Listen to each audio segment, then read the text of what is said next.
الحمد للہ رب العالمین والعاقبۃ للمتقین والصلاة والسلام علی خاتم النبیین اما بعد فاعوذ باللہ من الشیطان الرجیم بسم اللہ الرحمن الرحیم۔ آج ہم انشاءاللہ العزیز تقلید کے واجب ہونے کے دلائل کے بارے میں بات کریں گے کہ تقلید جو لوگ کرتے ہیں، ہم جو لوگ تقلید کرتے ہیں، کیا یہ دلائل کے ساتھ بھی ثابت ہے یا ویسے ہی کسی نے کہہ دیا کہ تم تقلید کرو تو ہم شروع ہو گئے؟ تو آج ہم انشاءاللہ اس پہ بات کریں گے۔ سب سے پہلے کہتے ہیں کہ تقلید کا واجب ہونا قرآنی آیات سے بھی ثابت ہے، صحیح احادیث سے بھی ثابت ہے، اور امت کے عمل سے بھی ثابت ہے، اور مفسرین کے اقوال سے بھی ثابت ہے کہ تقلید مطلقاً بھی اور تقلید مجتہدین بھی ہر ایک تقلید کا ثبوت ہے۔ اللہ رب العزت نے قرآن کریم فرقان حمید میں ارشاد فرمایا، اہدنا الصراط المستقیم صراط الذین انعمت علیہم، فرمایا کہ ہم کو سیدھا رستہ چلا، رستہ ان لوگوں کا جن پر تو نے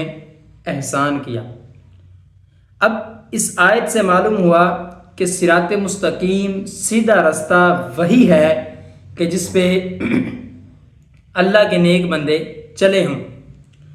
اور تمام مفسرین، محدثین، محققین، اولیاء اللہ، غوث، کتب، ابدال، جتنے اللہ کے نیک بندے ہیں وہ سارے مقلد تھے۔ غوث پاک رضی اللہ تعالیٰ عنہ بھی مقلد تھے، امام جلال الدین سیوطی شافعی رحمۃ اللہ تعالیٰ علیہ وہ بھی مقلد تھے، امام ابو یوسف، جتنے اللہ کے نیک بندے تھے وہ سارے مقلد تھے، اور لہذا مقلد کا ہی سیدھا رستہ ہوا۔ کوئی محدث، مفسر، محقق غیر مقلد نہ گزرا۔ غیر مقلد وہ ہوتا ہے کہ جو مجتہد بھی نہ ہو اور وہ کسی کی تقلید بھی نہ کرے۔ غیر مقلد وہ ہوتا ہے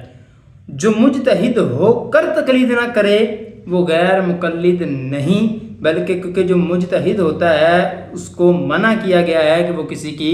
تقلید کرے، جس طرح کہ امام اعظم ابو حنیفہ رضی اللہ تعالی عنہ، اللہ پاک نے آپ کو ایسا حافظہ دیا، انہوں نے ایسے مسائل قرآن پاک سے استنباط کیے، نکالے کہ اب وہ تقلید نہیں کر سکتے، ان کو منع کیا گیا۔ امام شافعی، امام مالک، امام احمد بن حنبل رحمۃ اللہ تعالی علیہ، یہ سارے بزرگان دین، ان پہ تقلید واجب نہیں تھی۔